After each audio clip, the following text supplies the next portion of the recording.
السلام علیکم ورحمۃ اللہ وبرکاتہ۔ مولانا خالد سیف اللہ رحمانی دامت برکاتہم کا ایک پیغام جو آپ تمام حضرات تک پہنچانا مقصد ہے۔ فرماتے ہیں کہ جس طرح آج ہم لوگ امت کا مالدار طبقہ، صاحب ثروت طبقہ حج عمرے کے لیے مکہ مدینہ جاتے ہیں، ایسے ہی ہمیں چاہیے کہ ہم قبلہ اول فلسطین بھی جایا کریں۔ اللہ نے جن کو مال و دولت سے نوازا ہے ان کو چاہیے کہ وہ زیارت کے لیے بیت المقدس بھی جایا کریں، فلسطین بھی جایا کریں، تاکہ اسرائیل کے دماغ سے یہ بات نکل جائے کہ فلسطینیوں کا تعلق ہے صرف مسجد اقصی سے۔ جب دنیا سے، پوری دنیا سے مسلمان وہاں جائیں گے زیارت کے لیے، اسرائیل کے دماغ میں یہ بات بیٹھے گی کہ قبلہ اول کا تعلق صرف فلسطینیوں سے نہیں ہے بلکہ ساری دنیا کے مسلمانوں کے ساتھ اس کا تعلق ہے،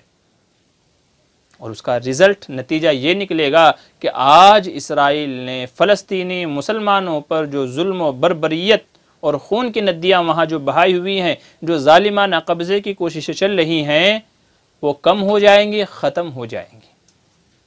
کیونکہ اس کے دماغ میں بیٹھ جائے گا کہ یہ پوری دنیا کے مسلمانوں کا قبلہ اول ہے۔ اگر اس پہ آنچ آئی یا یہاں کے رہنے والوں کو میں نے نقصان پہنچایا تو پوری دنیا کے مسلمان متحد ہو جائیں گے فلسطینیوں کی مدد کے لیے اور قبلہ اول بیت المقدس کی مدد کے لیے۔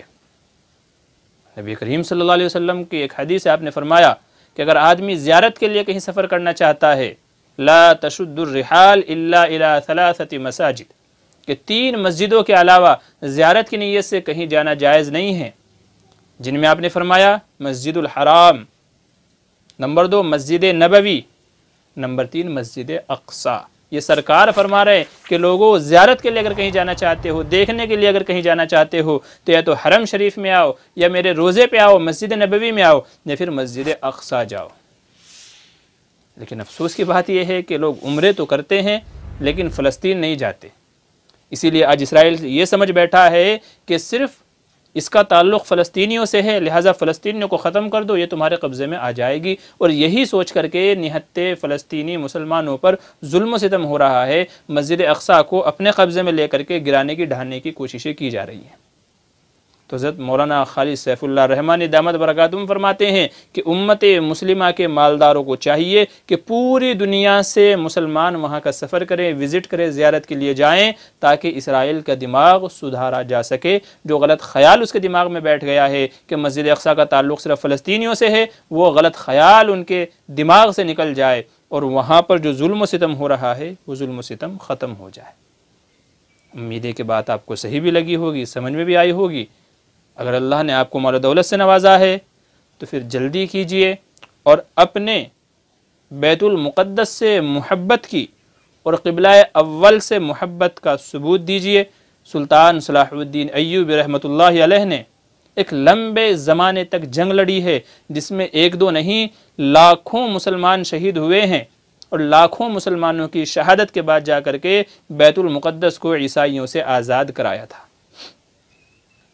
عیسائیوں سے آزاد کرایا تھا، لاکھوں مسلمانوں کو قربان کر کے، ان کی قربانی دے کر کے۔ آج پھر ظالم طاغوتی طاقتیں اس کے اوپر قبضے کی کوششوں میں ہیں۔ ہمیں چاہیے جو جان کی قربانی دے سکتا ہے جان کی قربانی دیں، جو مال کی قربانی دے سکتا ہے وہ مال کی قربانی دیں۔ اللہ تبارک و تعالی ہمارا بھی حق حصہ اس کے اندر نصیب فرمائے۔ اللہ تعالیٰ بیت المقدس کی بھی حفاظت فرمائے اور فلسطینی مسلمان بھائیوں کی بھی حفاظت فرمائے، جو اپنے گھر برباد کر کے، اپنے املاک برباد کر کے فلسطین کی حفاظت کے اندر لگے ہوئے ہیں، بیت المقدس کی حفاظت کے اندر لگے ہوئے ہیں، کہ قبلہ اول جس کی طرف صحابہ نے رخ کر کے نماز پڑھی تھی، جس کو صلاح الدین ایوبی نے آزاد کرایا تھا، جو مسلمانوں کی پراپرٹی ہے، مسلمانوں کی وراثت ہے، اس کی حفاظت ہو سکے۔ اللہ تبارک و تعالیٰ ان فلسطینی مسلمانوں کو جزائے خیر عطا فرمائے اور ہر قسم کے شرور فتن سے، مصیبتوں سے ان کی حفاظت فرمائے۔ آمین ثم آمین۔ حدیث مرسلہ ہو جا،